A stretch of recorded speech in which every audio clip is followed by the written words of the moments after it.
আপোনাৰ যোৱাকালি হোলী খেলিছিল আৰু আমাৰ জঙাইটো তাৰপিছত তাৰ বাপেকে ধান 4 মোন ধান ঘৰত পৰা আনিবলৈ দিলে।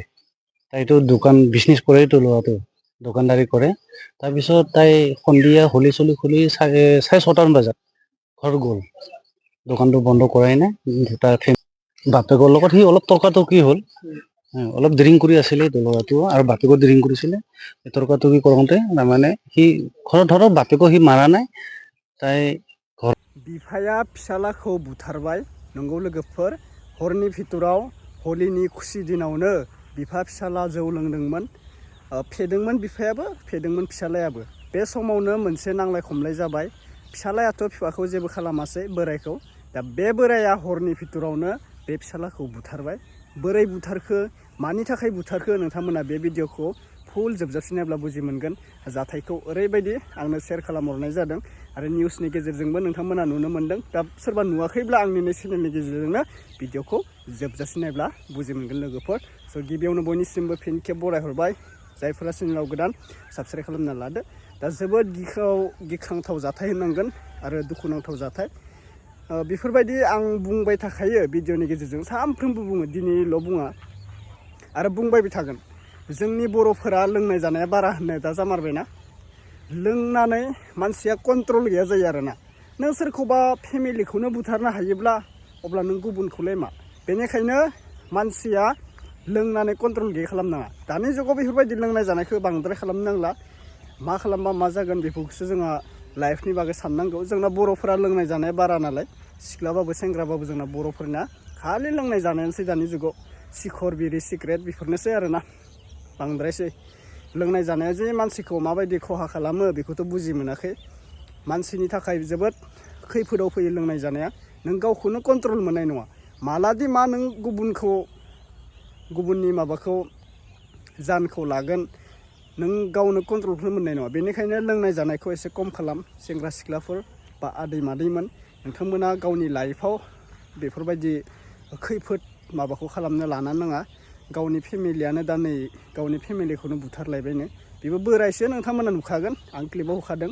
दा फुल भिडिअखौ नोंथांमोना नायलां, बबे गामिनिमोन, जाथाया बोरै जानाय, नायग्रोना लाबासो बुजि मोनगोन आरोना। दे, आं मोनसे आपडेट होबावगोन, गथ' खावनाय सिखाव, बेखौ बै मोनसे चेनेलाव होगासिनो, नोंथांमोना नेनानै था। नै दानो होगोन आरोना। दा जों नैबे जाथायखौ नायग्रोना लानोसै फार्स्टआवनो दे लोगोफोर। आरो आं बुंदों गाज्रि मोननो नाङा, लोंनाय जानायखौ खम खालाम दे सेंग्रा सिख्लाफोर।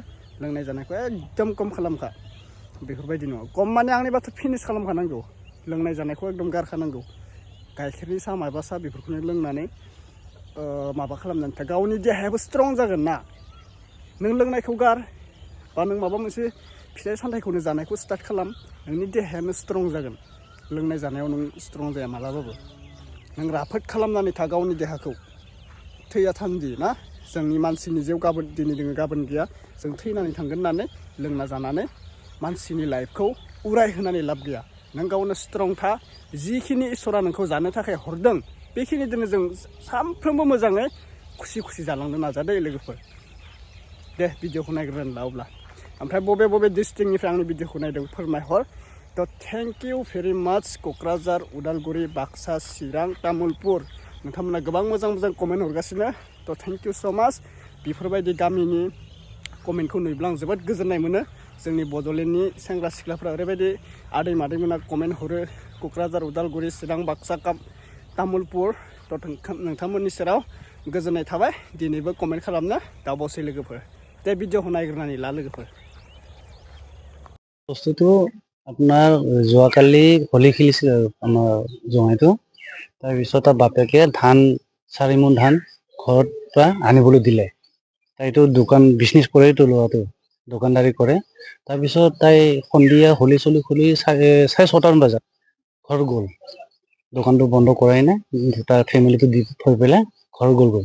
ঘৰত যোৱাৰ পিছত তাই গাড়ী এখন লৈ গৈছে, টমটম গাড়ীখন লৈ গ'ল। আৰু লৈ যোৱাৰ পিছত টমটমক 4 মোন ধান লোডো দিলে। লোড দি পেলাই গাড়ীখন পঠাই দিলে। পঠাই দিয়াৰ পিছত ইফালে বাপেকৰ লগত সি অলপ তৰ্কাতৰ্কি হ'ল। অলপ ড্ৰিংক কৰি আছিলে ল'ৰাটো, আৰু বাপেকো ড্ৰিংক কৰিছিলে। তৰ্কাতৰ্কি কৰোঁতে তাৰমানে সি ঘৰত ধৰক বাপেকো সি মাৰা নাই। তাই ঘৰৰ চকী বস্তু বাহিনী আৰু সেইবিলাক ভাঙি চাঙি দিছিলে। দিয়াৰ পিছত তাৰ বাপেকৰ তাত গাত লাগিলি গ'ল এই বেঞ্চিৰ চেয়াৰৰ ভৰিটো লগাৰ তাৰপিছত সি কৈছে চালা তই পাগল হৈছ, পাগল হোৱাৰ পিছত মই তই কি কৰিম বুলি সি আহি ঘৰৰ ভিতৰত সোমাই পেলাই দাহে লৈ আহি তাৰমানে এইটো দাটো এনেকুৱা দা নহয়, তাৰমানে আমাৰ বড়ো নিয়মত তাৰমানে বলি বিধান দিয়ে। বলি বিধান আমাৰ পূজাতহে দিয়ে, বছৰত একবাৰ দিয়ে, বহাগ আহিছে বহাগত একবাৰ দিয়ে, সেইটো বলি বিধানত কিবা লগত আনি পেলাই তৰুৱাৰ লগত আনি ঘপিয়াই দিলে।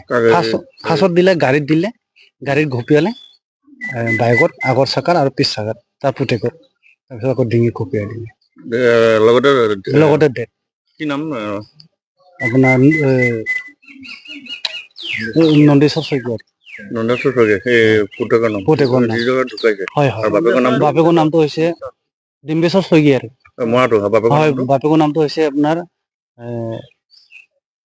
চন্দ্ৰ শইকীয়া।